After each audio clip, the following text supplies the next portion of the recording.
Therefore, Women's Life Care Center is compelled to seek the intervention of the court to help protect our clients' rights. A landmark lawsuit against a state's abortion laws and abortion providers received its first hearing in federal court. Multiple pregnancy resource centers, a patient, and several medical doctors are challenging the constitutionality of Minnesota's abortion laws. They allege that the laws and practices have led to coerced abortions. Last Friday, during a press conference held by plaintiffs, not long after arguments were made, one woman shared her firsthand experience of what she said was a coerced abortion. It's an experience that a former abortion facility director, who is also suing the state, says is commonplace.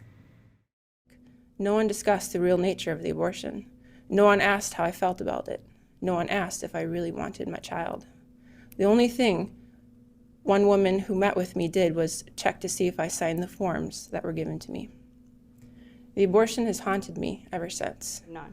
The workers at Planned Parenthood were forced to push and sell abortions.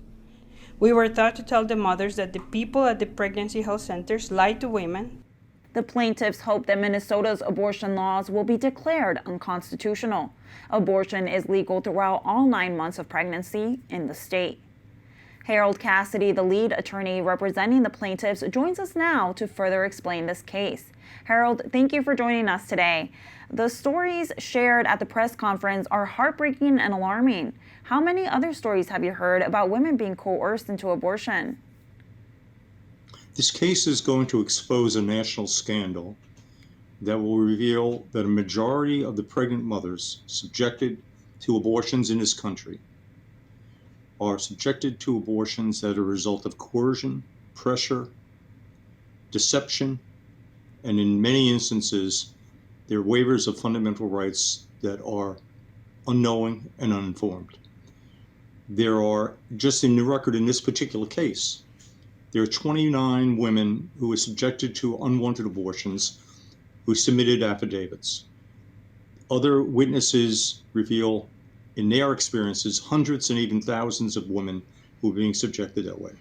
There simply are no protections of the mother's fundamental interest in her relationship with the child, contrary to every single decision that ever came down from the Supreme Court in terms of protecting and a state's duty to protect the fundamental parental rights of any mother.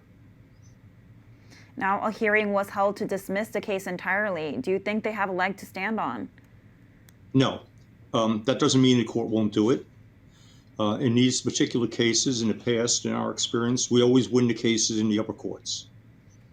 It doesn't matter in a large measure to what the result is in the district court. Of course, we have to make important records. We have to create the record. But in the end, it has to be determined ultimately in the upper courts. And that's the U.S. Court of Appeals. In this instance, that's the Eighth Circuit, and of course, the Supreme Court. And when do you expect the judge to make a decision? Well, of course, that's up to the court.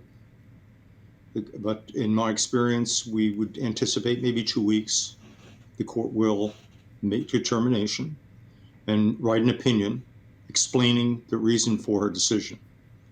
The complaint argues that the relationship between a mother and child is sacred and constitutionally protected. Can you explain this protection in the Constitution? And is this the first time this kind of argument has been brought to court? You know, we identify 3 different rights.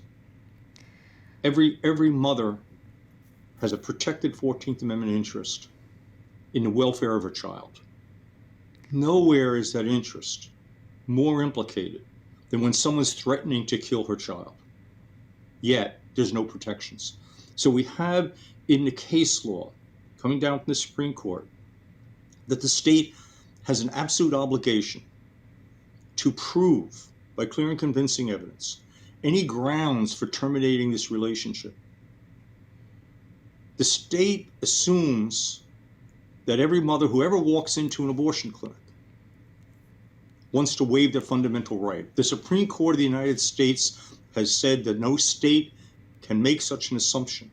Yeah. They have to assume that they want to keep their rights. Well, Harold, thank you for the incredibly important work you're doing and shining a light on this scandal, and I pray that the case goes well. so the reparations can be made. You're welcome.